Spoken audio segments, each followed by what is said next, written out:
Hello and welcome to the Run.down. I'm hosting it because Sam is a fucking coward, and he's ducking us because his wife made him. No, I'm just kidding. No, it's for real. His wife made him. But it's okay. We're holding it down.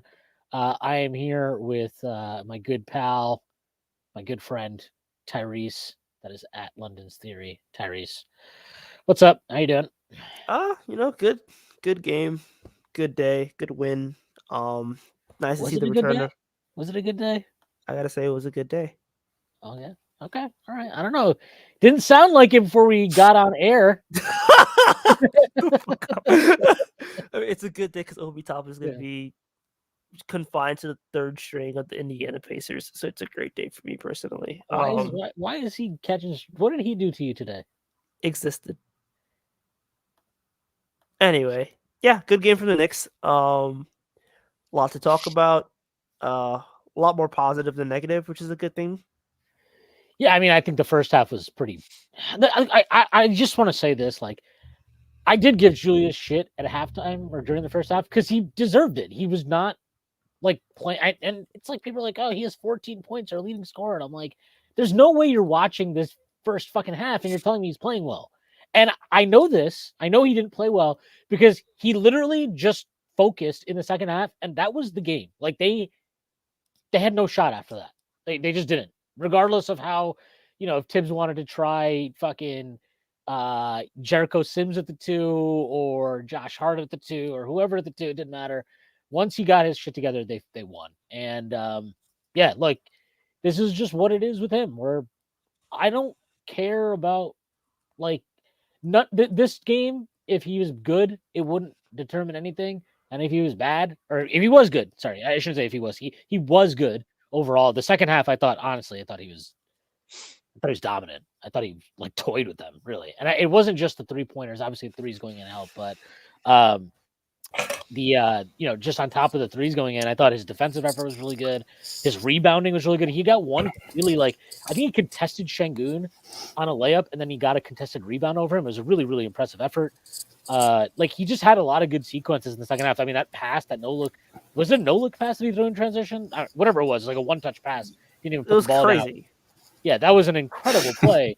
But like the guy is, I mean, this is what it is though. It's like this is why he's such a enigmatic player because you're like, if you could just do this consistently and not the shot making, nobody's going to make shots all the time, right? That's just not how it works, apparently, except for apparently RJ Barrett in Toronto.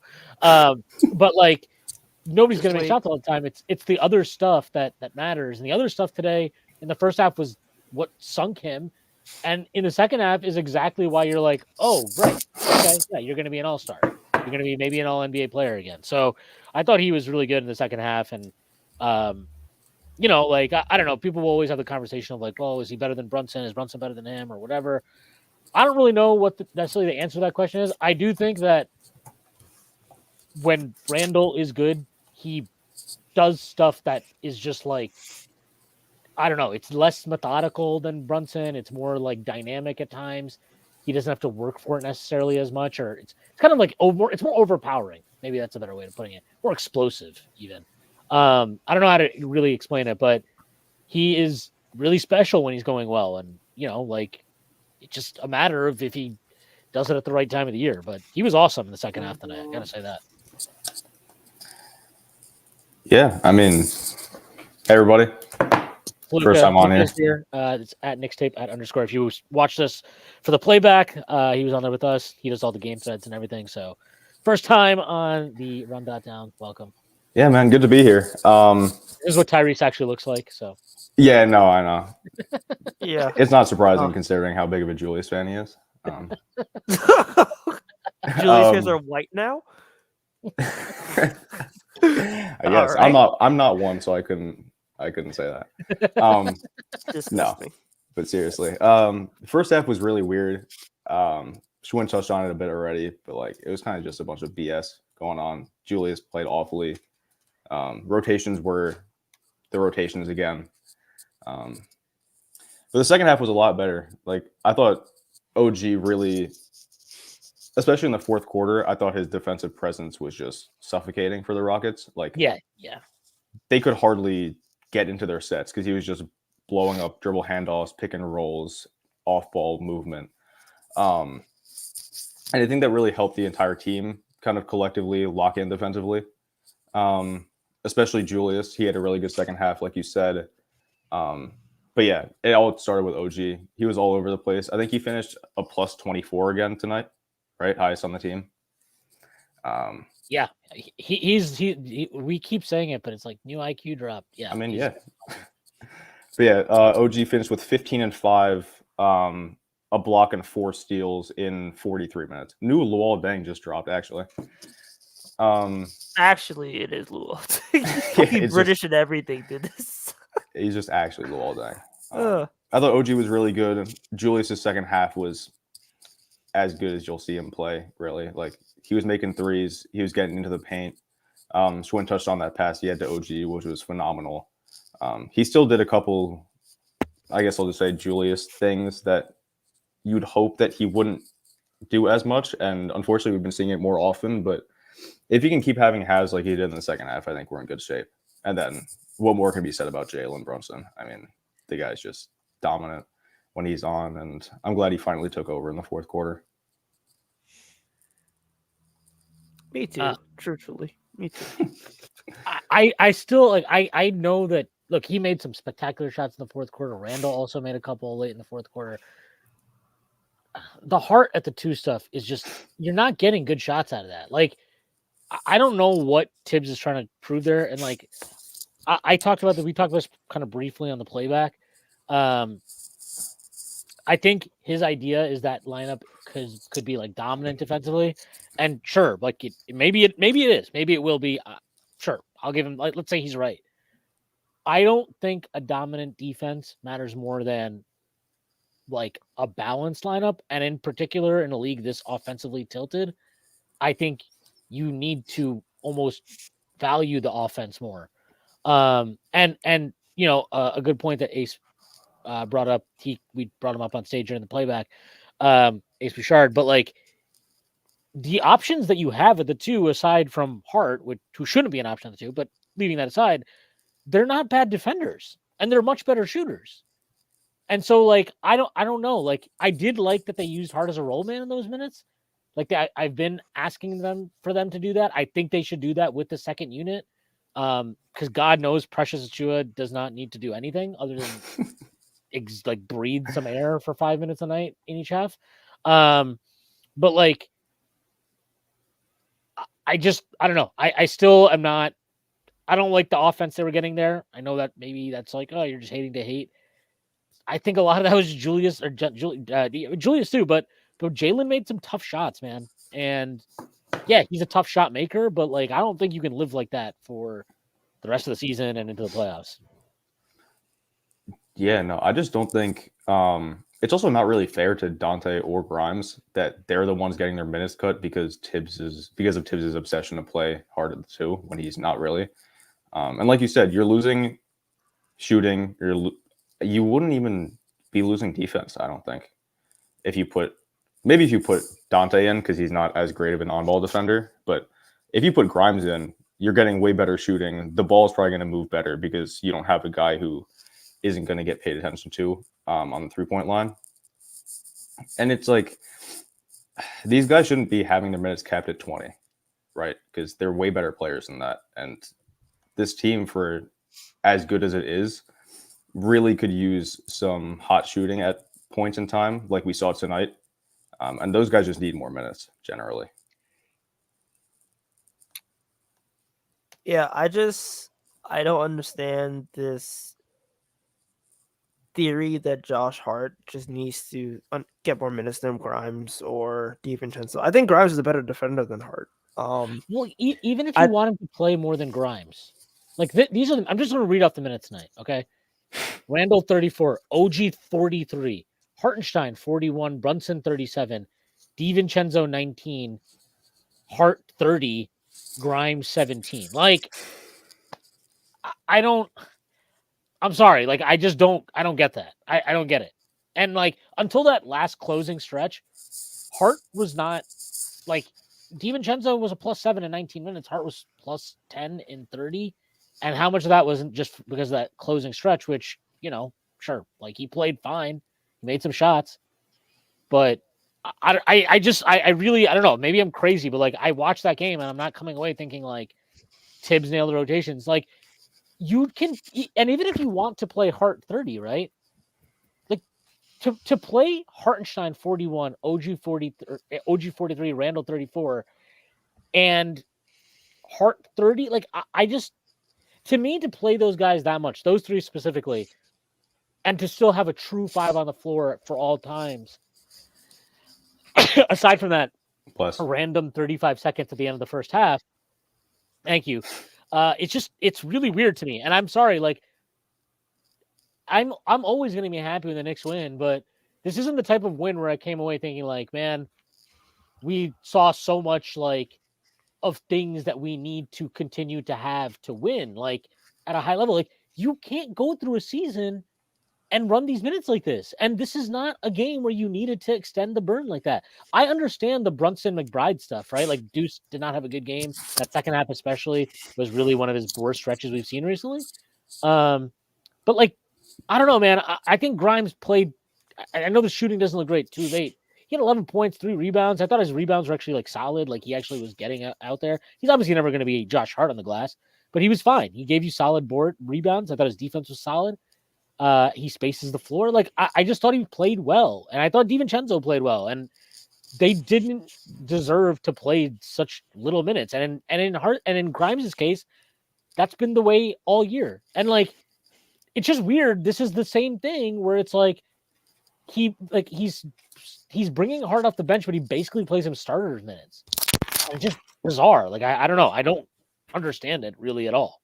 And it's like, I mean, could DiVincenzo have played better than he had the past however long, and he just loses minutes now because for no real apparent reason that I can tell? I don't know.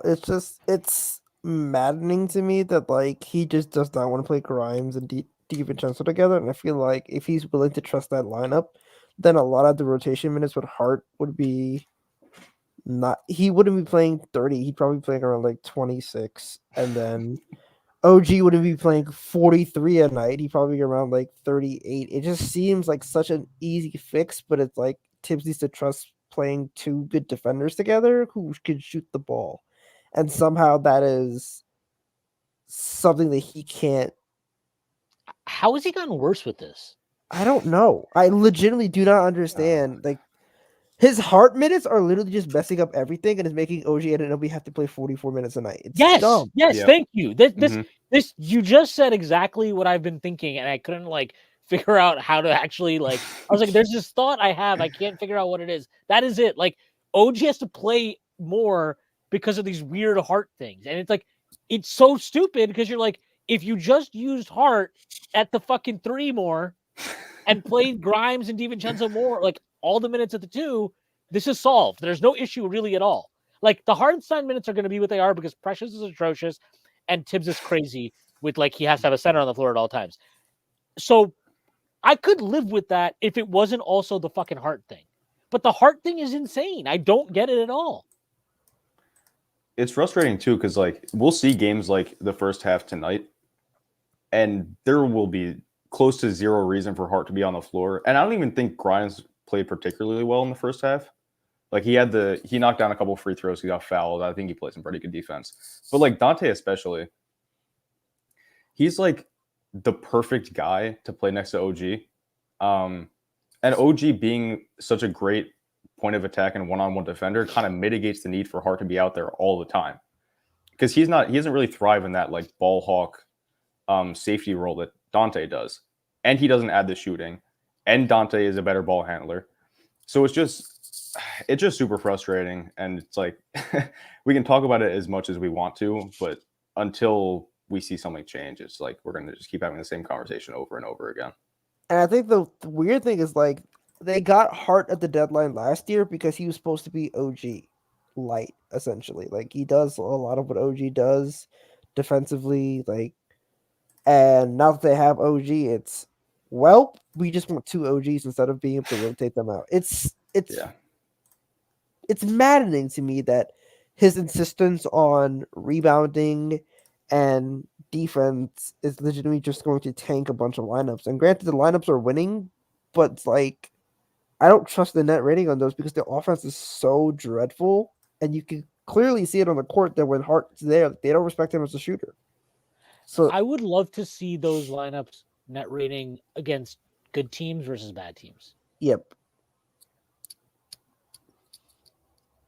Like I am very interested to see, like, in a playoff scenario, if he's doing that, how much those lineups just take.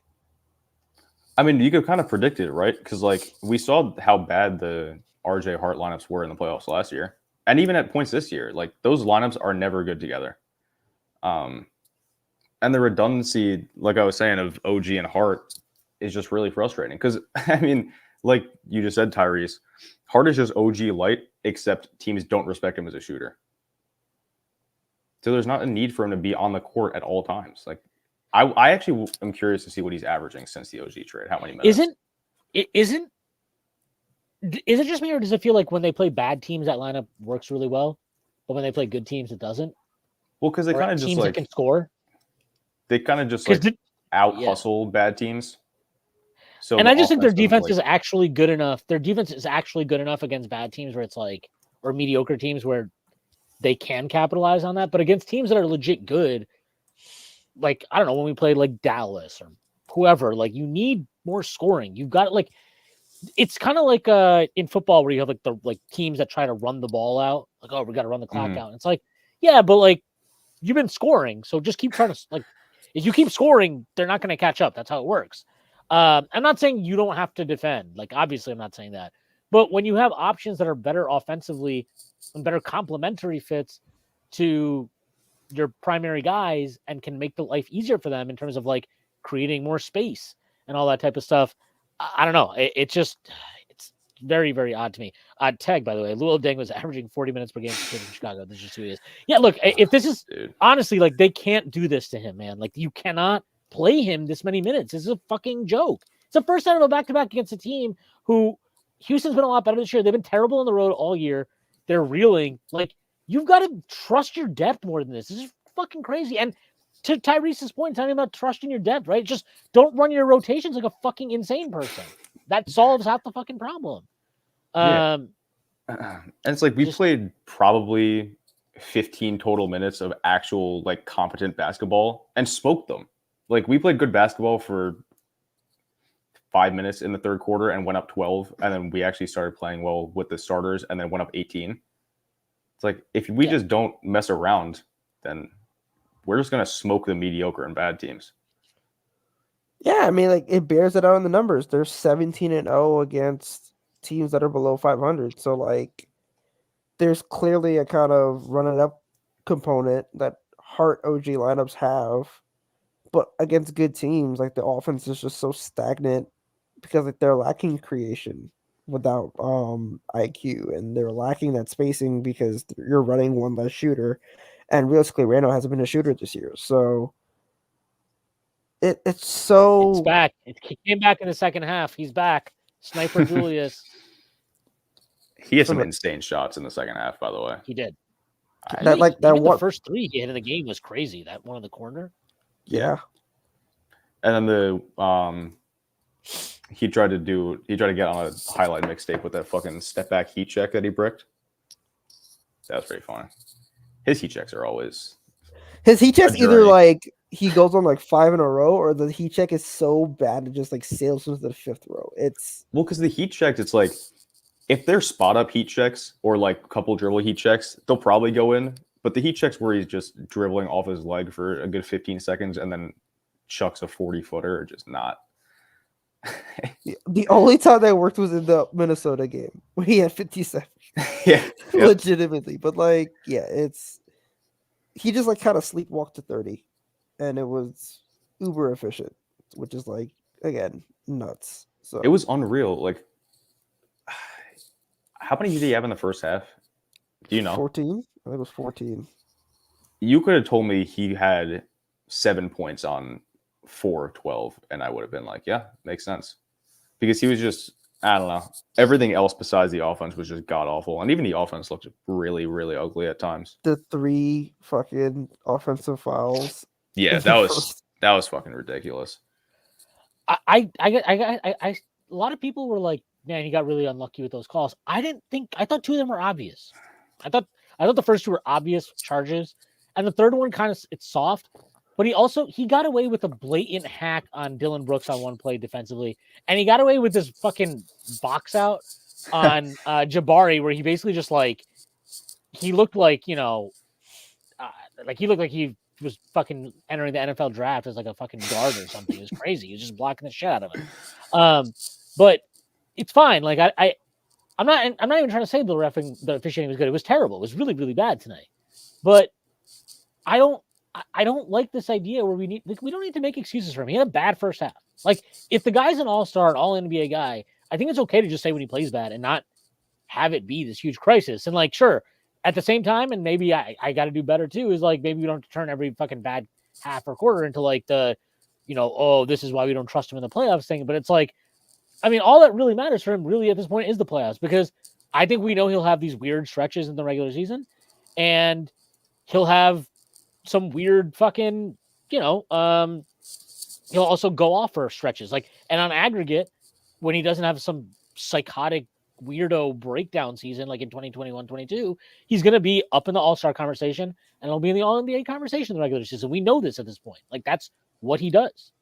So we just need to see him do it in the playoffs, and that's that. But like, yeah, I don't think it's bad to just say when he has a bad game, like, call it for what it was. It was a bad first half. As soon as he played better in the second half, I said it. Like, we talked about it as soon as it was happening. We were talking about it on the playback. We were like, "Yeah, this is great. Like, it's awesome." Like, he had this possession where he like totally he hits a 3, comes back, stonewalls Fred VanVleet, gets a contested rebound, pushes the ball back out, and like Brunson, I think, ends up hitting OG for a corner 3 or whatever it was. Just a really good sequence from him. Like, sorry, he didn't actually make a 3. He found OG on an incredible cross court. Yeah, pass. It was a cross court to the corner. It was crazy pass. And so like when you see him do stuff like that, it's why you're critical of him. Because he's so talented. He's so capable of more than what he gave you in the first half, where you're like, dude, you're like fucking up and you're still kind of dominating this game. Like, imagine if you weren't fucking up. Yeah. But yeah, look, he all that matters at the end of the day is that he played well and they did get a W. But the minute stuff is crazy. They can't do this to OG, man. Like, they really can't. Like, you got to treat this guy like you're not like, you cannot be so fucking committed to winning today that you're just like not even trying to preserve his minutes. I mean, granted, you would hope that they are able to just blitz Washington tomorrow and get out of the game, or like end that game early. But like, even otherwise, you just didn't need to play him 43 minutes then if you were somewhat normal in how you managed the rotation. I don't know what's going on. Like, I feel like the first few games after the trade, I was like, man, I like this. There was some weird stuff with Julius where he'd play him like 16 straight minutes, but I liked it. In general, I was like, all right, I get it. I see what's going on. I thought there were a good distribution of minutes between DiVincenzo and OG and Hart and Grimes. I was very happy about it. And these last few games, you're just like, it's like weird. We got shorthanded and somehow his minutes became more like bizarre. His rotations became weirder. I don't really get it. This is from Jordan Bub. Julius Randle is now 5th in most 30-plus point games by Nick, surpassing Willis Reed 1, Patrick Ewing 2. I don't know. I guess he missed how many Patrick or Willis Reed had. Ewing 2, Carmelo Anthony 3, Richie Guerin 4, Bernard King 5, and now Julius Randle. I'm not sure if these numbers are off. He's either 5th or 6th based on this, but either way, good stuff. Oh no, he surpassed Willis Reed. Got it. Good. I'm stupid. All right. We'll read some comments out here. Highest plus minus since joining a team mid-season through 9 games. OG Anunoby plus 158. Pau Gasol plus 132. That's crazy. Our boy Josh Hart plus 110. Our boy. Jason Aravalo says we should have been able to beat Orlando without Brunson. I'm sure you guys.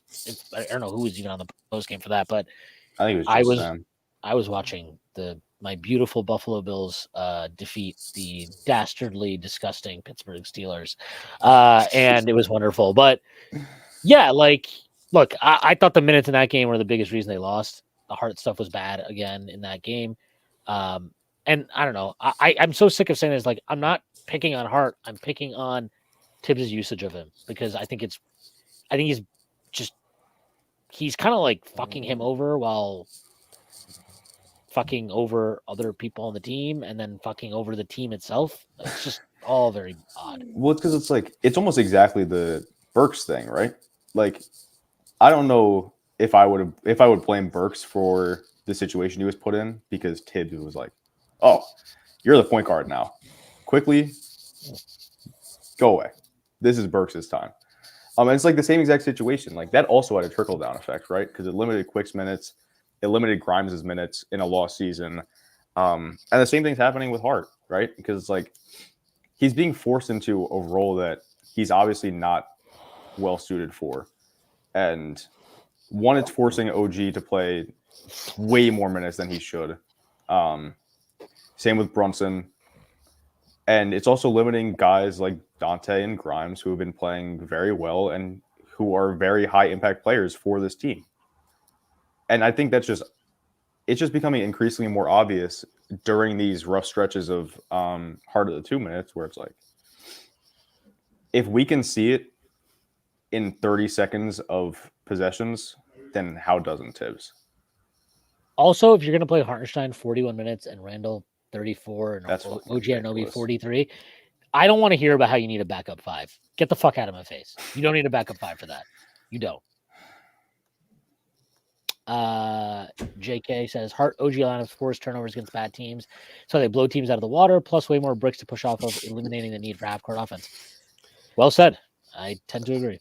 Yeah, but like that doesn't work against good teams, which is why they can't beat the Magic with it. Yeah. Yeah, I mean, part of that is also like Deuce. Obviously, you're asking a lot of him to create against a team that good defensively. So that was part of it too. And Randall had a bad game, so that's also part of it. They also missed free throws, which is part of it. But yeah, it didn't help that he like feels this weird obligation, like I've got to get Hart in the game as soon as 7 minutes are elapsed in each half. And then he basically plays him no matter what for at least 12 straight minutes after that. I'll never get it. He's just like, Josh Hart's the father. I need to make sure that his kids can see him on TV. Chris Bernard, according to Christian Winfield, Knicks are linked to DeJounte Murray, Brogdon, Bojan, Detroit, and Scary Terry. Rank on who you'd want from most to least. It'll be Brogdon, and then I don't care about the rest of them. I think I'd actually prefer Scary Terry, depending on price. Relax. I keep going back and forth on this. I think I've settled on Brogdon just because I think he's more likely to immediately come in and be an easy fit into the role that we want him to play. Rozier's been starting for he's been there 5 or 6 years now, so he's been starting that whole time. I think it's a different thing. He's a really good pick and roll player. I don't know that he is as kind of single-minded as a dribble drive player as Brogdon is, which I really think the Knicks need. You really saw that today in the Deuce minutes. So that's what I like. I know this is kind of stupid, and I mentioned this. Like we recorded a Stricken Roll today. I was talking to our guest about it, but like, if you really just boil it down to a very simple thing, between RJ and Quick, they're missing they lost 24 drives per game. It's a lot. Like they really need somebody who's a proficient driver, proficient creator. Brogdon is that, if nothing else, in his career. So I think I would go probably Brogdon, Terry. Don't say it. I guess DeJounte and then Bojan. I really think I really don't want DeJounte. I don't like that guy. He just makes no sense. No. I mean, you can't get fucking Grimes minutes, and now you want to add DeJounte Murray. Get the fuck out of here. Well, bro. The thing is, he would probably start DeJounte, and then it would cut Dante's minutes, and then Grimes would be getting 5 or 7 a night. Dude, Grimes won't be on the team. How he won't be able to make it work because what's he gonna do? He's gonna have he can't play Josh Hart then. So it'll be the closing lineup is gonna be Brunson, DeJounte, OG, Randle, Hart. I don't know. I don't see it. The only way a DeJounte Murray trade, literally the only way it could possibly make sense, is if he pinky promises that he'll actually play Randle at the 5, and nothing he's done makes me believe that that's a pinky promise he would keep. Well, it's either I think the other way is if DeJounte would like play the quick roll off the bench, 20 to 22 minutes bench roll, but that wouldn't happen. That wouldn't happen, and it also would make no sense to trade 2 first-round picks for a guy No, who's going to come off the bench. Guys, it's just a name thing more than anything. Shams bomb. The Raptors have waived center Christian Coloco to complete the Pascal Siakam trade with Indiana. Oh. Future Knicks 5, Christian Coloco. Get Precious out of here. Let's bring Coloco. Bring Coloco home. I think he's a Prez guy, actually. He is. He's also a Stacy guy. Bring Coloco home. I don't even think he's played basketball because of like some, I think, respiratory issues. Yeah. So yeah. Does he have like long COVID or something? It might be, honestly. That's bad, man. I mean, I guess speaking of the Pascal trade, I guess we could like touch on it really quickly. Yeah, 1 second. Calm down. All right, pal. I'm hosting here. All right, I'll fucking tell you when we're gonna talk about the Pascal trade. This is a hosting by committee. By the way, this is what happens when Sam's having marital problems at home. Get your shit together, Sam. He's probably sweating a parlay right now. Sam is always sweating a parlay. Sam wakes up and sweats parlays. Yeah, he's like got a parlay at fucking school. How many lunch boxes are these kids gonna bring in today? Under. Red lunch boxes under the 8.5. Blue backpacks over 10. He's fucking taking action in like the teacher's lounge. Bathroom breaks under 3.5. Will we have a fire? Will we do a fire alarm drill today? Over 0.5 fire. Plus 500. Jordan Bub, at halfway point of the season, Knicks are 24-17. What is the next move? And do you think Knicks overachieve, underachieve, or is allowing your expectations so far this season? I think if they get Brogdon, they're gonna just smoke teams. Like I really do.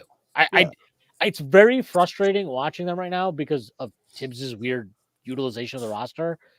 But like, if you get Brogdon, first of all, they should not be trading Grimes.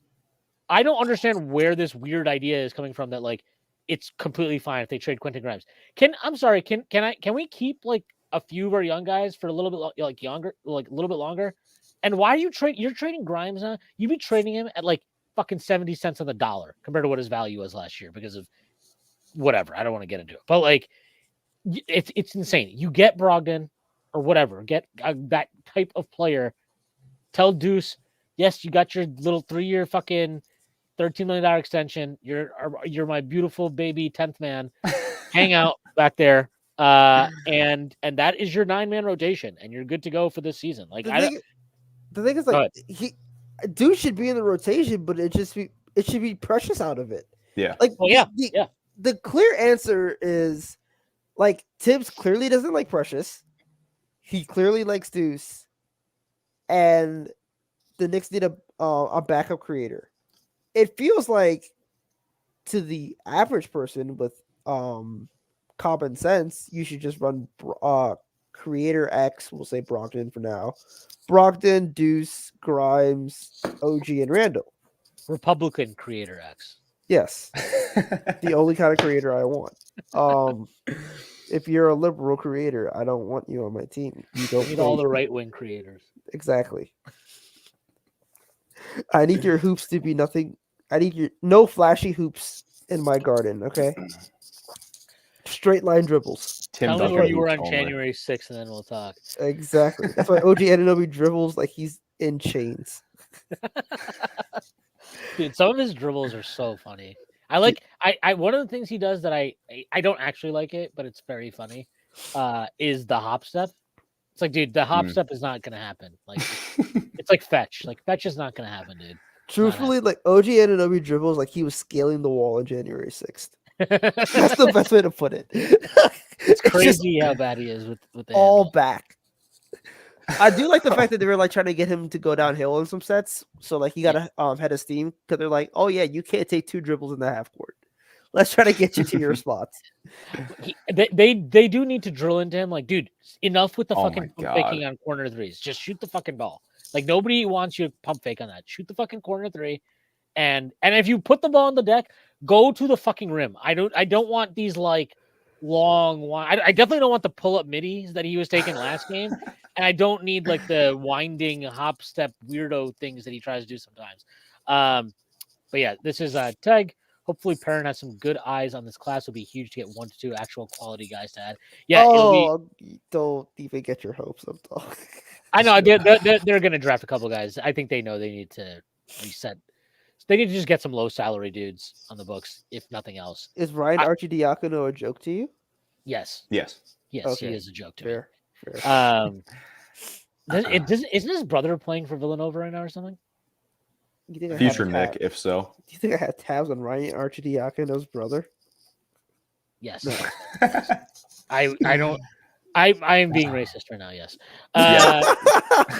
Because Neo Schmidt, I think DJM's best spot is around the free throw line, and I don't think there's enough space with Brunson and Randle. Look, I agree. I think DeJounte Murray's best spot is very far away from my beautiful Madison Square Garden and my wonderful Knicks. He hit a game winner today, though. That means he's a Knick. Yes, future Nick. Did you see on this game winner? He doesn't even look at trade anybody. Yeah, he doesn't look at it. But this is actually, and I saw a game last week.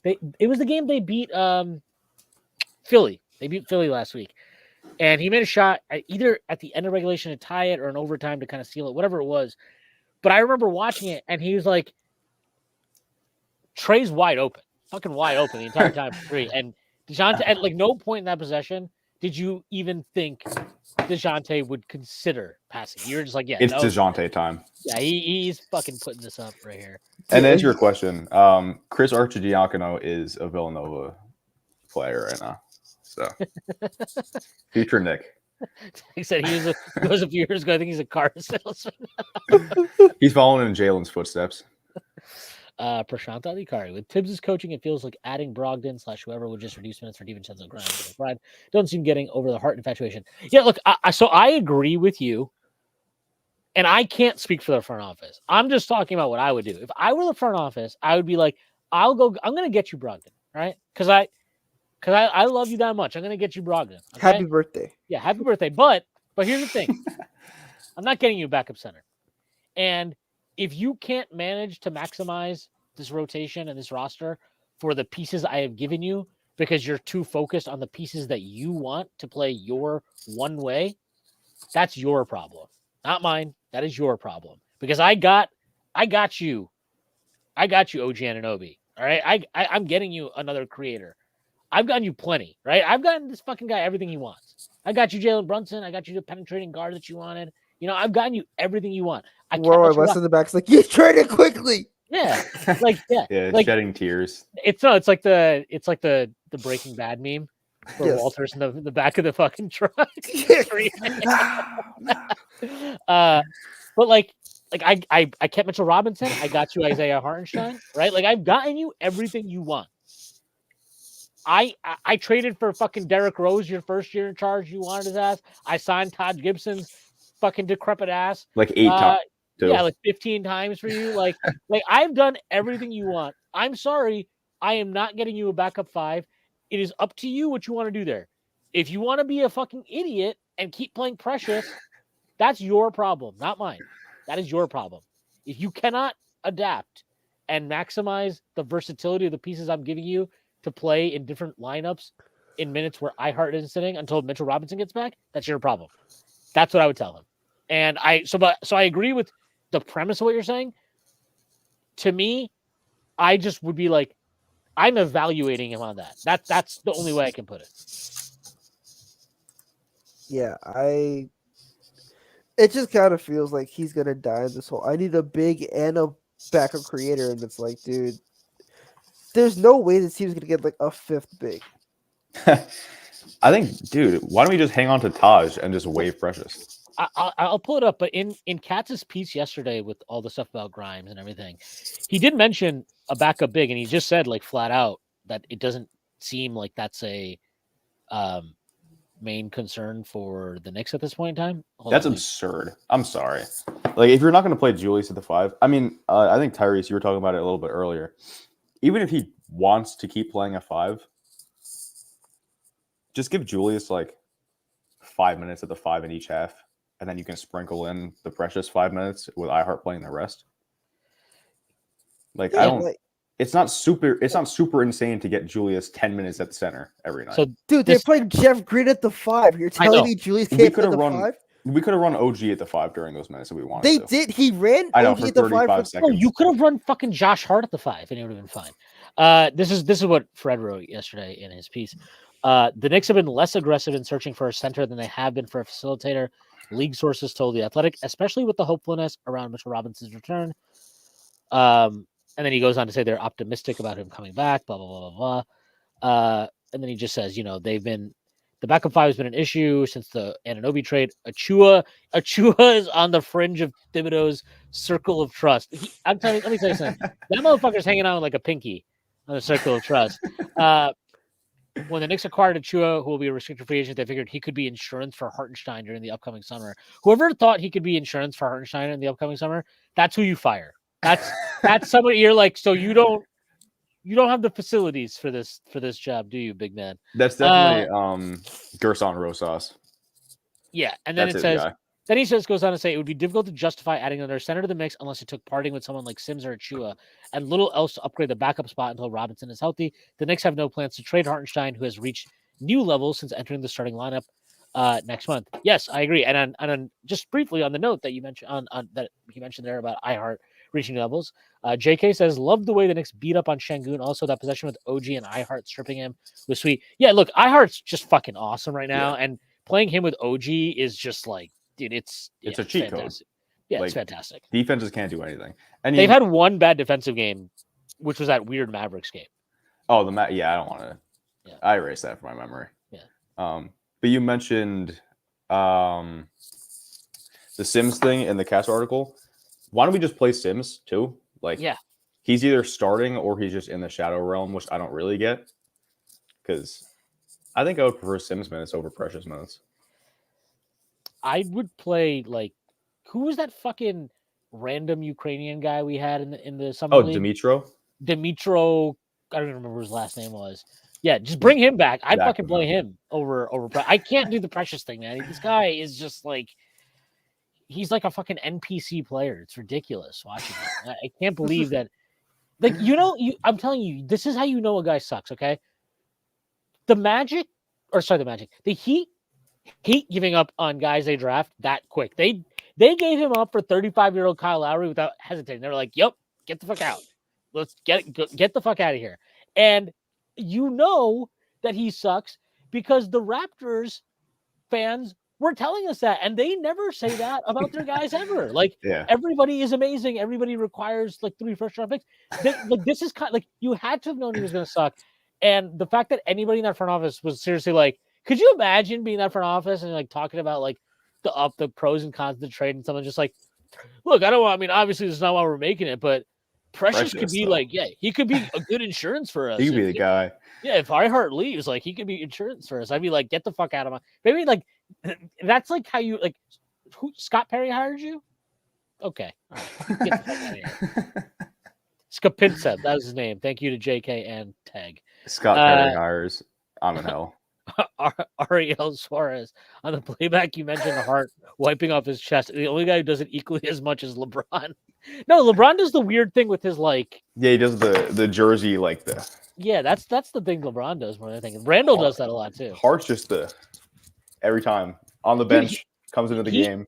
He does it in post-game stuff. If you see him sometimes, he'll be he'll be he'll just start I'm like, what? Are you feeling I need him to start talking LL Cool J or something to make sense of it.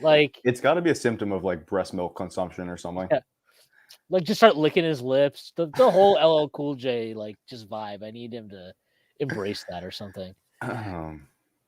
Milan Patel, good rant. Tibbs has to be the next piece position that front office upgrades. It's so stupid to me because it's I would rather not fire a coach and not feel the need to upgrade, but I just don't know how you can watch a game like tonight and seriously feel look, you play Minnesota. Okay, I get it. You want to have a fucking center on the floor at all times, even if I don't really quite get why Precious is a center and Randall can't be.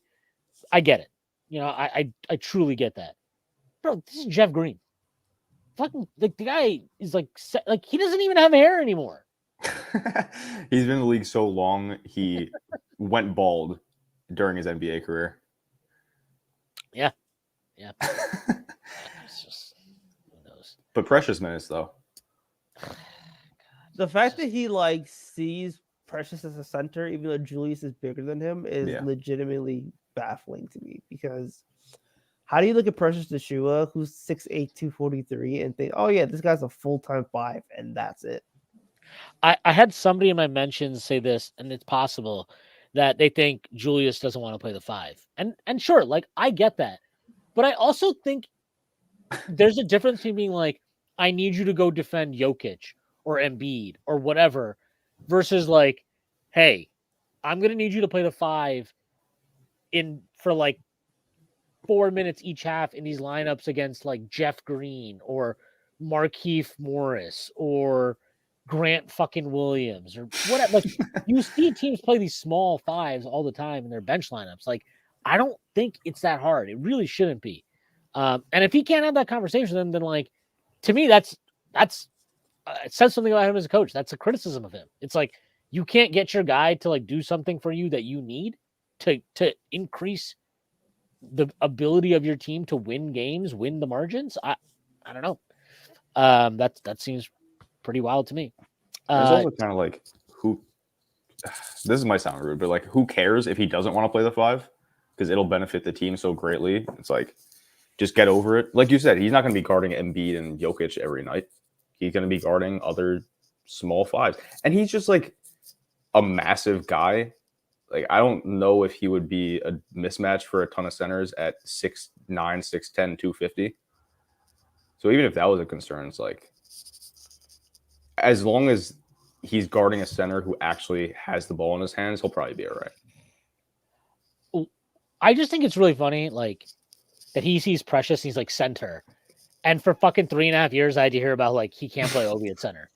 Like, really? Like, but Precious can play center, but you could never try it with Obi for 3.5 years. Like, it's just, I understand people will be like, well, he had centers. It's not the point. The point is like, he could never see Obi as a center, but now he can only see Precious as a center. Very, very odd things. This is from Tay 212. Julius the 5 is rested and possessed the way he played like these last 2 games. I mean, is your defense going to suffer? Yeah. But I also think like people just underestimate the upside of what the spacing can do for Julius, for the team, for everybody. I really do.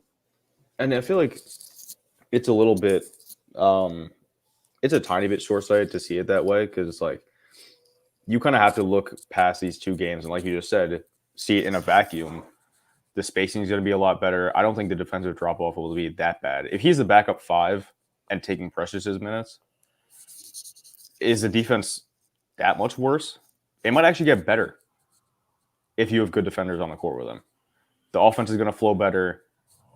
Guys are going to be able to get more minutes. Like, the Precious minutes aren't going to be clogged up, and then you can run some small ball, and then it opens up more minutes for Dante and Grimes, and it's just a whole trickle-down effect of positive results, hopefully. You should also just fucking try it. Like, if you try it and it sucks, fine, great. Like, but give it an actual shot. And I don't mean like, oh, try it for a game, and if it sucks, then I tried it, it just didn't work. Like, that's bullshit. No, you gotta fucking, if you can try Precious Achiuwa minutes for what? It's been we played what? It's 9 games now. Yeah, 9 games. Like, if you can try that for fucking 9 games, you can try Randle at the 5 for 9 games. It's not gonna kill you. You're not gonna be any worse. I promise you that. I don't know. I just, it's wild to me. Julius at any position is a recipe for disaster if he plays like he did against Orlando and Memphis. Yeah, that's the point. It's like that. It's not a position thing. That's just a Julius like ass thing. Yeah, Julius thing, and you just play like shit thing. Y'all don't appreciate CTE basketball. God. There were some stretches during the game today. I don't even know what the fuck I was watching. The end of the 3rd quarter was wild. The end of the 3rd quarter was hilarious. And even towards the end of the 4th quarter, that one possession where OG tried to bring the ball into the front court, and then he gave it to Brunson, who dribbled around, and then got to iHeart and like knocked off somebody's head, and then went to Julius, and then ended up like a brick 3 and a shot clock violation. There were like 3 of those possessions in the last stretch of the game, which I just thought was hilarious. Yeah. Julius at any position in the red suit or sacks if he plays against. Yep. Like, just give him space, man. Like, give him space, allow him to make reads going downhill, allow him to go against tilted defenses. It just feels so simple, but he has to and mixtape his way to 2 points every time he goes down the lane. And the fact that he's making it work is just a testament to how good he is. But like, man, if you could just give him some easy buckets, I swear. Yeah, like imagine if he just made it easier for himself. Imagine if the coach made it easier for him too. Yeah, that's true. I mean, neither Julius or Tibbs are helping his case. True. Congrats to both you guys. Mike McCarthy staying with the Cowboys. Whoa. Oh, what a great day in the NFC East. Oh, I'm a happy guy. Jason Kelsey retiring. oh. Eagles 4-13 next year. All your ops taking L's. All we need now is Marvin Harrison Jr. and we're back in business, baby. You just need and you need the Commanders to hire like I don't know, Adam Gase or something. The Commanders will be the Commanders. I'm not worried about the Commanders in the slightest, dude. They probably see Howell as a franchise QB. I'm not too worried. Was he like top 5 in passing yards? Yeah. Yeah. Sure. Yeah. Milan Patel, the bigger point of Julius the 5 is for Grimes DiVincenzo to get more minutes usage, not play through Julius more. Yeah, agreed. I mean, that's the other part. And like I think you will play through Julius a bit more because he will have more space. So you want to lean into that. But I also think we've seen, is his decision making perfect? No.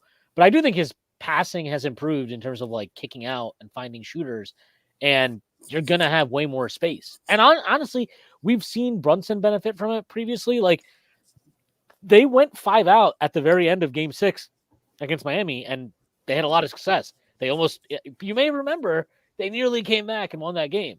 So it can work. It worked against Orlando when they tried it, and they didn't even have OG then. So you were undersized, right? Like, yeah, you're always undersized when you go small, but you were undersized in a very significant way there.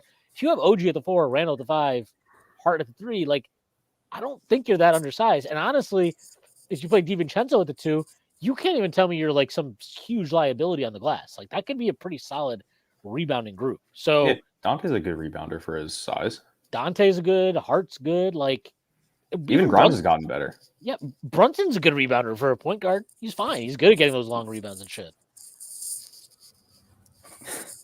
Giants or ball is lost without Tommy Cutlets. I don't ever want to hear that guy's name ever again. Tommy Soprano? He can go like. Please send him to like the deepest part of Staten Island and let him rot. He can go flip burgers somewhere. He can go flip cutlets. Okay. He can work at let him work at a deli. You don't want to send him to Queens, Tyrese? You're sickening. Yeah, I legitimately, he just needs to be sent somewhere that isn't to the New York Giants practice facility.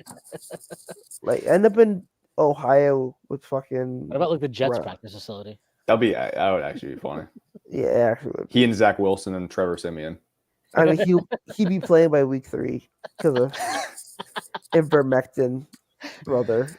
So, this is from Nafim Al-Huda. If we deal for Brogdon and involve Grimes, is there anyone else on Portland you'd be interested in? I mean, look, I just want to be straight up. I'll answer it obviously, but like, I just wouldn't. I think it's crazy. If they need to, there's no reason they would need to include Grimes to get Brogdon. There's no way you're going to convince me of that. Like you'll be sick. Just add a pick.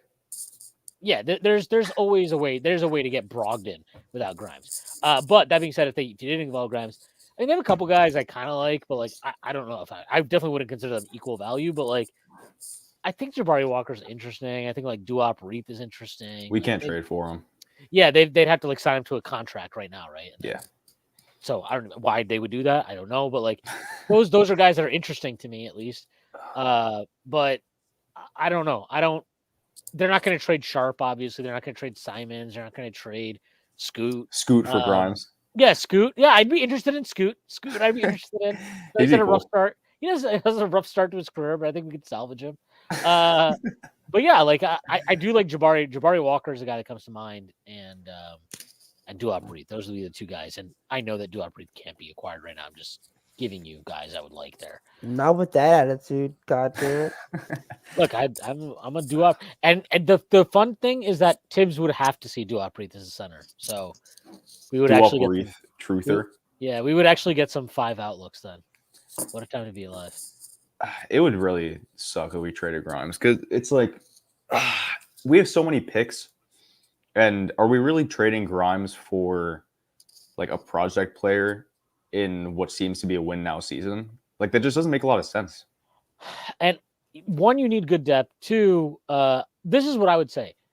I understand people are like, I'm not talking about trading our picks. I'm talking about trading some of these protected picks, a protected pick, whatever, right? Some seconds. I don't give a shit. But this idea that, like, what do you think has a chance to actually be more meaningful to a team in a package for a star? Quentin Grimes or, like, the Washington protected pick that may or may never convey? Or, like, the Dallas pick this year that who cares about it really? Like, I think Grimes has more value than that stuff. I'm not saying he's a stud. Like, I don't view him the same way I viewed Quickly. Like, I doubt the league does either. But I do think that he has real value, and that there'd be teams that would value him in it. Like, oh, I'm trading a star. I want to get back a young guy who I like and who has some potential and who I could maybe flip down the line. Like, Grimes fits all that. Like, he definitely fits the bill. So I would be really, really annoyed to lose him for the type of player we're talking about. Now, if you can get some like difference-making talent, like, you know, maybe not somebody that's been mentioned in the rumor mill, but like, I don't know, I can't think of a name off the top of my head. If we could get like Cole Anthony or somebody like that, or like Sexton. Yeah, Sexton. If I could get Sexton, I'd do that. But I don't think they're not trading Sexton. No. He's been balling. They wouldn't. The Jazz are balling as a whole. Yeah, they've been awesome. The Pistons are balling. Alec Burks, Knicks legend. Bring him Big home. money, AB. Yeah, bring him home, Tyrese. Point guard Burks and Josh Hart minutes. Who says no? Jesus All right. Christ! All right, now I've decided that now is the time, Tyrese, that you can talk about the Pascal Siakam trade. Your favorite player in the NBA. He stinks. That trade was highway robbery for the fucking Pacers. Because, like, how the fuck did you just get Pascal Siakam for matching salary and 2 shitty firsts and a 2026 pick that's top 4 protected? Because how the fuck is that possible? You know how it's possible? Because they traded him a year late, but whatever. I mean, let Masai cook. This is a guy who wanted 71st for OG, by the way. This is essentially the package for OG that they probably got last year at the deadline. Yeah. Like, so they traded him. They were like, oh, we can't trade OG for that package, but they traded him for that package a year later. Like, not OG Pascal though. Yeah. So like, yeah, we have OG. Fuck you, Masai. Well, there was a report. Woj said today that they tried to trade for both. That would have been crazy if they got both. Crazy. I would have not been happy. That's where I think that's clearly like where the Knicks were like, no, we will put Worldwide West's baby boy. We will sacrifice the godson. Yeah, well, it's like he's like Gamora. Quickly as Gamora. Fucking Tibbs is fucking bald ass as Thanos. That's sick. Actually, no, Tibbs, he wouldn't be sad. He's probably like celebrating. Like, he's right, fucking hype. Get this joyous fucking asshole out of my locker room.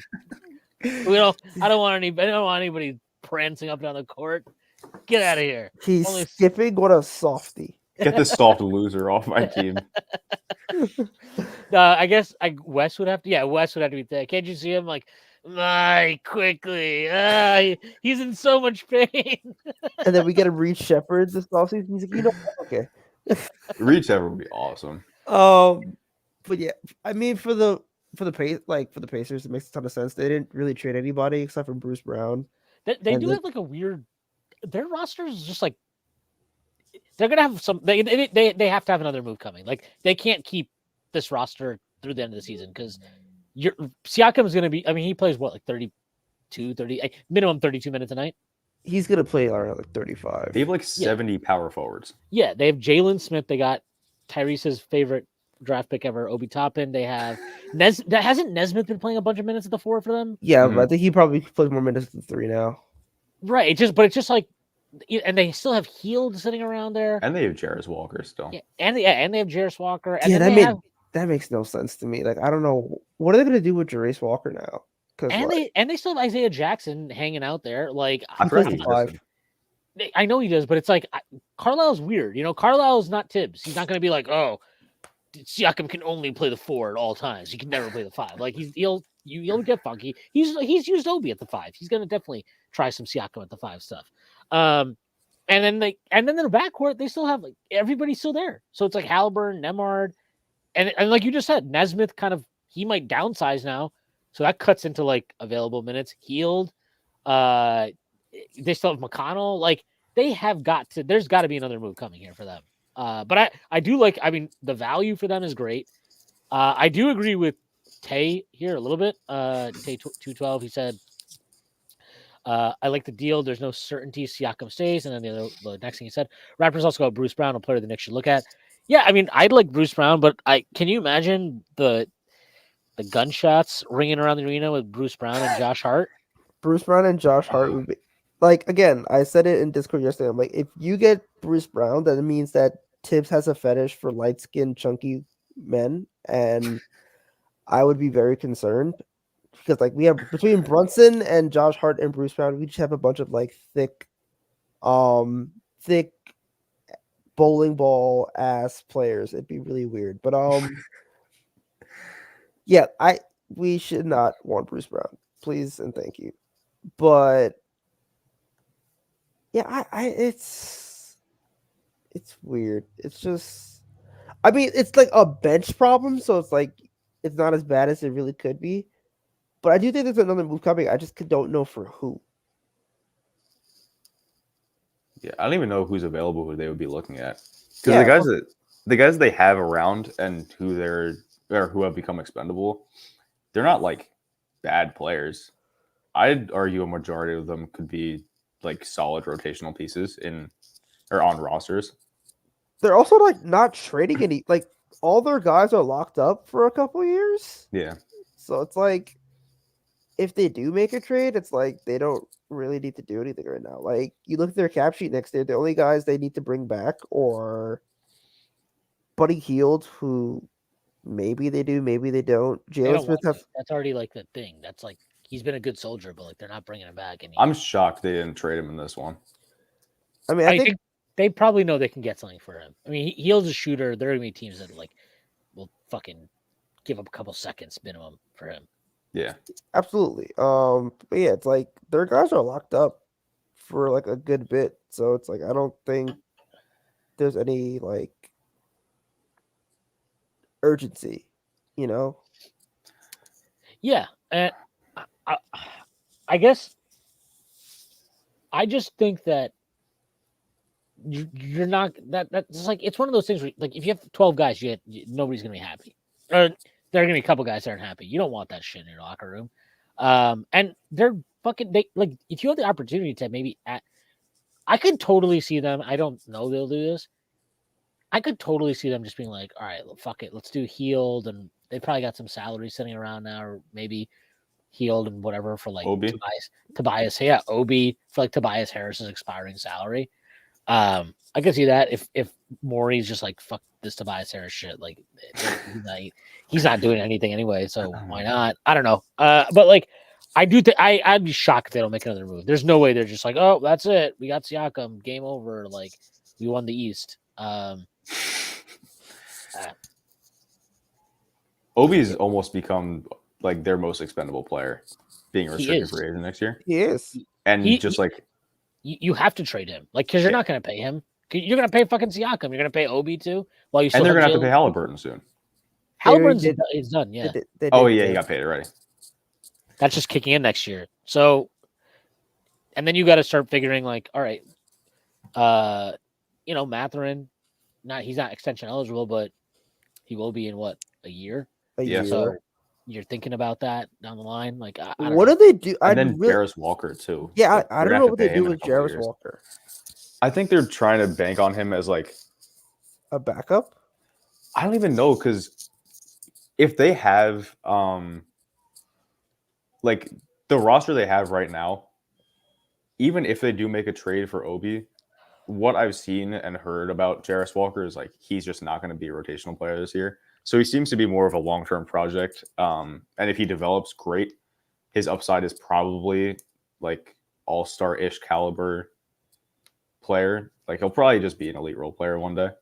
Isn't like OG his kind of like thing? Yeah. Like, Yeah, it's kind of OG with a better handle, except he basically hasn't been doing anything this year in the G League. Like he hasn't been defending well, he hasn't been shooting well. so he's like a theoretical player right now. Yeah, Yep. he's like, I guess you could call him Kevin Knox. Rokas if we wanted to. Oh, Bruce Brown, aka Lana Rhodes' baby daddy. Is that real? No, it's Blake Griffin. it's Blake Griffin. Oh, good for Blake Griffin, I guess.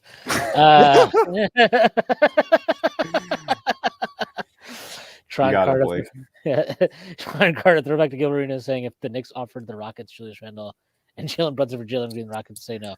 Jalen Green is fucking awful. He's so bad. He's terrible. Every possession that ended with him shooting or trying to do something Was a win. Yeah, great. We win. We done. We win the possession. It's probably like when teams see like Josh Hart get the ball in the corner with 4 seconds left. They're like, "We did our job. Let the chips fall where they may. We just have to take the results here." Shout out Josh Hart pull up 2 out of nowhere. That was hilarious. The fact that Jalen Green still has I think he has a 27 usage still, which is hilarious. And I mean, their front court is so funny. Fred VanVleet, or their backcourt rather, Fred VanVleet and Jalen Green.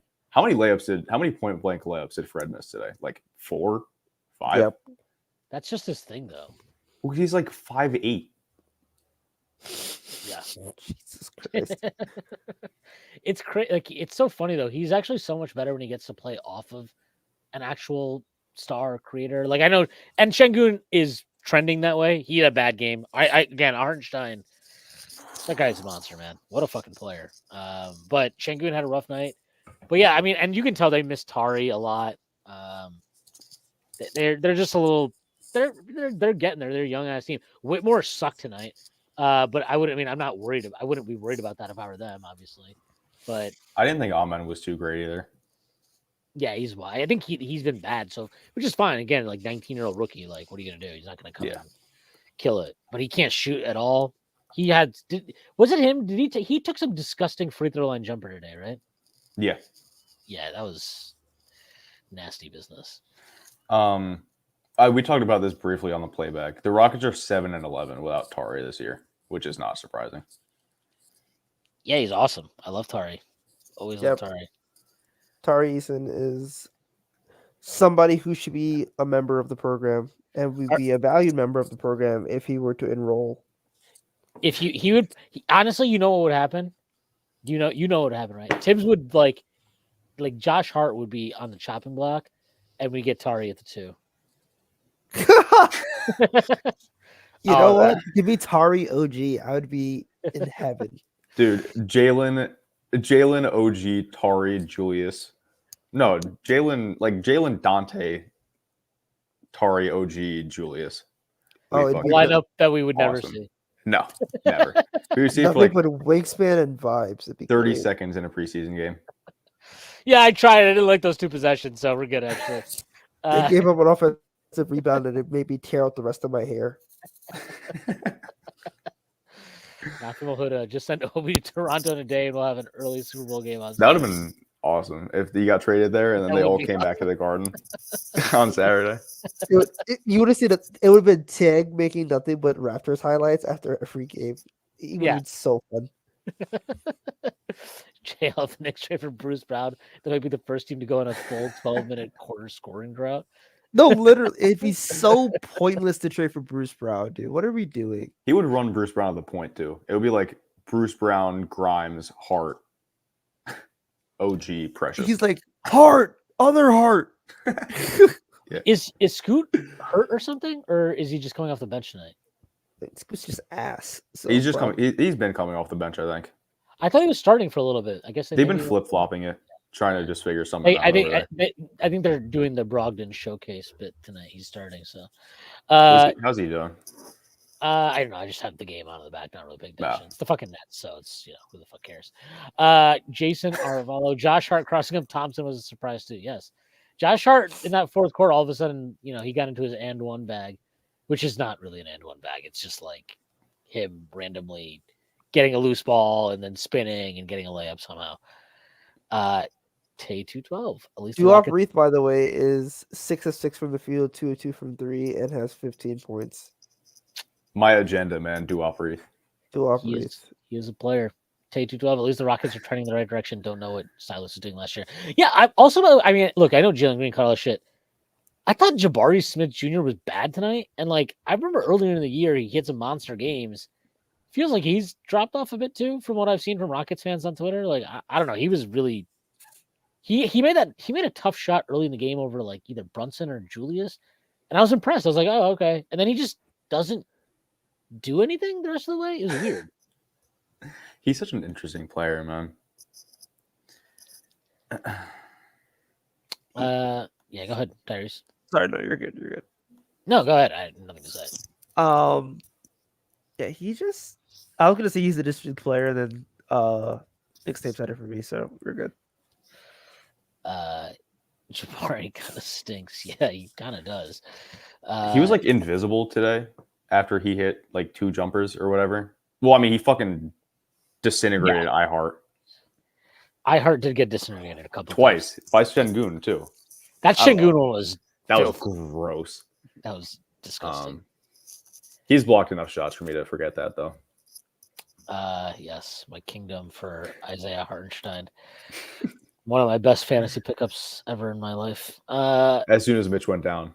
Yes, it was the very disgusting capitalist moment I had. I was just like, you know what? I'm doing this. That was your trading IQ moment. Yeah, I was like, you know what, Mitch, I love you, but I know ball, and I will be picking up Isaiah Hartenstein to commemorate your existence, I guess. Malcolm Brogdon 3, bring him to New York. He wants to do it. He's a net killer. Jason Future Arvalo, 6th man of the year. The rightful. No, I'm never going to say that. Jason Arvalo, Silas, also on the Pistons coaching staff now. Yeesh. Yeah, that guy is like a fucking plague of shit basketball everywhere in the NBA he goes. I think I read something, and he's been a part of the 2 longest losing streaks in the NBA in history. Yeah, it was another. What was the other team? The Rockets. What did they have? Was that last year? Last year was 21, I think. Jesus. Where was he before? He was on another garbage coaching staff before Houston, right? I think it was was it Cleveland that he was on and they were terrible when he was there? I don't know. Whatever. That guy's not my coach. Nathaniel Huda, would you put Indiana over Orlando, Cleveland after this Siakam trade? I mean, right now I'd probably put it if you're grading out that 4 to 8 block in the East right now, I'd say Knicks, Pacers. Just an unbiased view there, right? I mean, true. I think the Knicks are better than the Pacers, regardless. Knicks, Pacers, Heat, Orlando, and then Cleveland. But Cleveland keeps winning, so I can't say they're the worst. But they've also had the easiest schedule known to man, though. I also just think they flat out play better when there's not much of a difference when they have one of Garland or Mitchell and Mobley. They've been better since Mobley went out, right? Yes. Way better. Their spacing is better. It's kind of visible when you see them. You're like, wait, this looks like basketball. Malcolm Brogdon, bring him home. Another 3 ball. He wants to be a Knicks so bad. He loves Staten Island. He would him and Eric Adams might make some noise. Bro, Eric Adams just does the dumbest shit all You would see Eric Adams front row to Knicks game. And they would be shaking hands, dude. Celebrity row. Eric Adams. Dude, Brogdon just put fucking Dinwiddie in the weight room. Oh my god. Dinwiddie sucks. I don't ever want to hear about that guy. Ever. I don't think I've seen a player want to be a Knicks this bad like Malcolm Brogdon right now. He's torching Spencer Dinwiddie. That's legitimately the way to earn a Knicks fan's heart. Malcolm Brogdon hates cryptocurrency. Cleveland are so weird. I thought they'd. Yeah, this is age 22. What did you say? You said Knicks, Indiana. Knicks, Indiana, Heat, Orlando, then Cleveland. I'm gonna put Miami over us because they have Spoelstra and we have Tibbs. Like I'm just gonna do that. And they're annoying, and they'll probably sign some fucking scumbag NPC creative player that they have in like the G League right before the playoff starts, and he's gonna have like a 35-point outburst at some point in the playoffs or something. They're gonna trade for Terry, and he's gonna average like 35 and 8 as a Heat. God, I would actually hate Terry. I would actually hate Scary Terry in Miami. He's already super fucking annoying to play against. He becomes like a Heat. Yeah, he's the exact guy that Spo will just be like, oh, great, I'm gonna turn you into like kind of an all-star now. Wait, what? Yeah. Like uber efficient, like 22 and 6 with lockdown defense randomly. It's like, okay. New Gabe Vincent dropped. Yeah. Oh, Gabe Vincent on fucking steroids. That'd be great. Love it, dude. The Gabe Vincent disaster class this season I've been enjoying it. The fall off will be studied. Yeah, it's just don't let Strus survive the allegations though. My guy Max Strus. Barely. My guy. Your guy Max Strus. Your guy Max Strus. That's a Republican ass statement, dude. You love like every white shooter. Get the fuck out of here. Yeah, Max Strus is different. Max Strus is like a thug. A white shooter. He's a thug.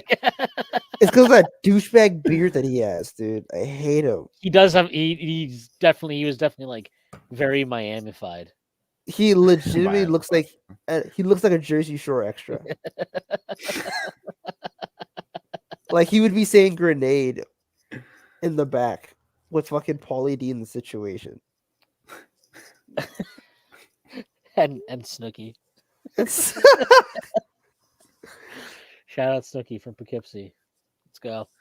JL, Orlando 6-12 since started 16-7. Unfortunately, we gave them 2 of those wins. We don't talk about that. But yeah, they've fallen off. I think the shooting is coming back down to earth.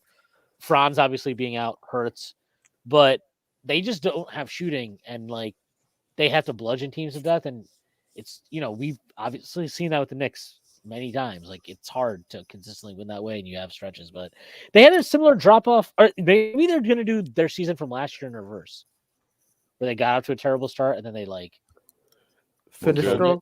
Yeah, maybe they'll start strong. And I think they're going to trade for a guard though. I just don't know who it'll be. Honestly, they should think about Scary Terry. He'd be awesome for them. I can't see them trading for a guard because I don't think they want to give up their pick this year. Yeah, I don't think they're like in there. I don't think they're in the let's trade our pick mode yet. Oh, what if they could just get how much? Terry's like 25 million or something. Yeah. Like they could just do like Jonathan Isaac expiring. All the chapels in North Carolina are excited for their pastor to come home now. But like completely healed. What's Fultz's contract looking like? It's like 15 million, but he's expiring. Right? Yeah. Yeah, exactly. It could be like Fultz and Isaac for Terry. Yeah, just throw in like a pick. I think they would trade their pick. I don't agree with you. I think they'd trade their pick. I feel like they're done tanking. And nobody wants to tank this year because doesn't this class suck? Isn't that the whole thing? It's a super good role player class. There's no like super elite, obvious number 1 player. So it's my kind of class. This is where me and Tyrese thrive. Well, this is like the Knicks class, though, right? Like, if we can pick up a couple good players from this draft and just like stash them, I'd love that. It'd be Rokobitis. It'd be fucking Dalton Connect. It'd be Dalton. Give me Tyler Smith and Reed Shepard, and let's call it a day. Tyler Smith here. There's a Rokobitis in this draft? No, or just saying we could bring Rokobitis over. And just stash him somewhere. Oh yeah, this could also. By the way, like DJ Wagner to the Knicks, like minus 5,000. Like that shit is happening, dog. That shit is absolutely happening. He's just Frank. He's Frank? No, not actually. Oh. But he can't shoot. I thought. Yeah. I thought. So what does he do then? Mean, nothing. But he actually just hasn't done anything this year. But family discount. So that's pretty good. Gabe Vincent versus the Knicks is Allen Iverson Everyone else sees Austin Reeves. Reeves has been bad this year. He's one of the worst defenders in the NBA. Yep. He is. He also apparently unreal. I saw a number today. He's like last year he was 82nd percentile in catch and shoot threes. This year he's like 19th percentile so far. Really? So, yeah. Jeez. Pretty bad. Well, the fall off will be studied. It's so funny how the Lakers are just like always going to be an average team with LeBron somehow. Like they have LeBron, AD, Reeves, and like actually a good supporting cast, and they're just kind of like not good. All I'm saying is when LeBron opts out next year, Future Nick, Key and Bronny are going to light up the Garden for a year. I'm sorry, dude, but like LeBron actually would be the perfect fit for this team. It's kind of hilarious. This is like such a LeBron team. Like, oh, you have shooting wing defenders everywhere. It's great. Josh Hart can do all the hustle plays I can't do anymore because I'm 40. Like, You have to give up your beloved man, though. I don't give a fuck. It's LeBron James. This is such a good tip.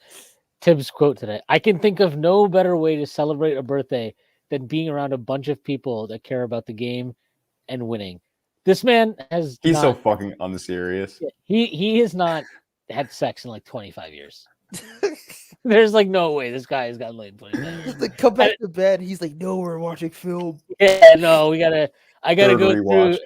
I'm sorry, I gotta go through Game 6 of the 1993 Eastern Conference Finals here. I have to watch Game 1 back of the 2012 playoffs. I skipped past when Derrick Rose blows on his knee. Oh my god. I eject the tape then. One single tear rolls down my face.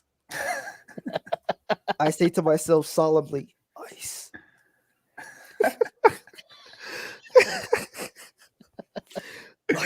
Ice. What was Steve Kerr cooking with the FIBA roster? Holy. Steve Kerr was cooking. It wasn't white just him though, supremacy. right? Like, who is the guy calling like actually picking the team right now? Grant Hill. Look at that! Look, you can't get these Duke fucking guys doing this shit, man. They don't know what the hell they're doing. I don't know. Yeah, Grant Hill is not a good GM. No. Krzyzewski just got lucky because he got like the whole like redeem team bullshit. I mean, like Grant Hill did his job because he pissed off LeBron and everybody else, so now they would have come back and like terrorize France for the Olympics this year. So you know what? It was probably worth it. Just gotta have a hefty escort. You think Tom Thibodeau has time for escorts? No, he does, but he like has them do like very odd role playing. Like no, just he has to log into his Synergy account and watching film. No, I need you to just stand at the free throw line just like that. Yeah. That's it. Catch his rebounds. Tron Carter. Replace Randle with LeBron. We win the chip easy. Yes. I mean, you'd be the favorite. Agreed. You'd definitely be the favorite in the East. I'm just a little less bullish on the whole LeBron thing. I will legitimately whatever it took. Hater swim. I will always be a LeBron hater. Fuck him. The He had a shot to greatest come player here. to ever grace the court.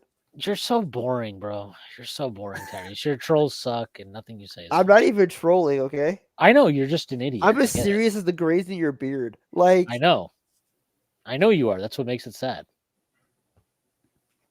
Go James.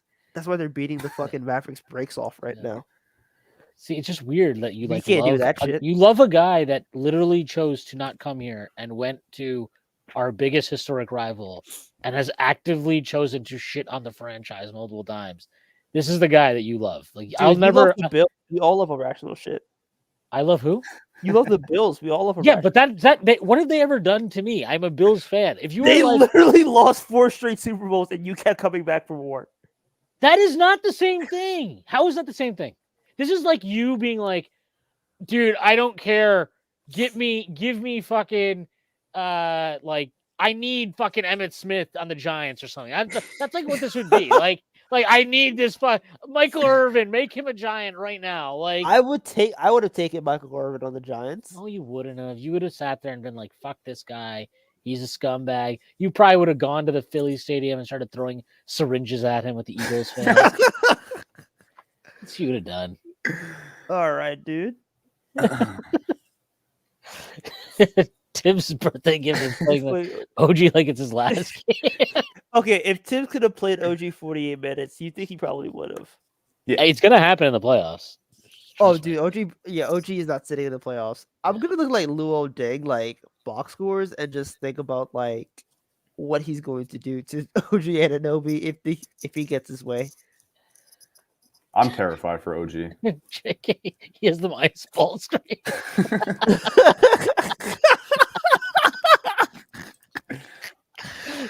He gives them an Obi mask and he's just screaming, Obi! Obi! Obi! Oh. I did like it was one of the first games where he was screaming OG's name, and I was like, that sounds everything is back. Yeah, everything is back to normal. We never left. We are here. I think Mikal Bridges got hurt or something. He's riding the stationary, grimacing, loser. Sean Carter, LeBron is like Jordan. Yeah, he's the greatest player of his generation. I'm denying that. I'm talking about. I wouldn't fucking want a Jordan on the. I wouldn't fucking want a Jordan on the Knicks either. Get the fuck out of here. Dude, you're okay. Whatever. No, you like, and this is the difference. I wasn't running around being like, oh my god, I love Michael Jordan so much. Oh, he's my favorite player. Find that hate in your heart, man. Fucking losers, bro. Fucking standing for this guy who decided not to come to New York and go to fucking Miami. It's not my fault that Dolan fucking flubbed the PowerPoint. It was Donnie Walsh. And Whatever. Also, because LeBron is a coward. That's what happened. And he's always been one. And he always will be one because he's a fucking bald loser, just like him. All right. Is there anything else we need to talk about? Did we say that Brunson played awesome? I don't know if we mentioned that. Brunson's awesome. Yeah. Really well, they play tomorrow. I guess we could talk about that. Oh, we played the Wizards tomorrow, right? Yeah. Hopefully it's a very boring game. OG Anunoby will play 46 minutes. I don't trust it, to be honest. Like, I don't think we won't lose, but it'll be one of those annoying games where we don't pull away until like the 10-minute mark in the fourth quarter. I mean, that's what we did last game against them, so probably. Yeah. I just hope Kuzma doesn't come out like fucking prime Clay again. Like, dude, OG's last two games, he played 43 and 44 minutes. It's ridiculous. His legs are gonna fall off by the playoffs. Yeah, I guarantee you you're gonna see like questionable knee in like the next week. And it's not like he's always been an Ironman player. He's always been injury prone. And Tibbs is playing. He's averaging like 42 minutes as a Knick. He's not actually, but yeah. All right. I didn't do any of the ad reads. I don't really care. Cool. Thanks everybody that rocked with us here. Thanks for everybody that showed up in the playback too. Really, really appreciate it. I have nothing else, so just check out all the stuff that Strickland podcasts, writing, playback, all of it. It's fantastic. Everybody say bye. Bye from me. Bye, guys. Keep an eye out for a game thread tomorrow. If I have time, I'll get to it. We'll be doing it. Tyree, say bye. Bye. Bye. Catch you guys. Later.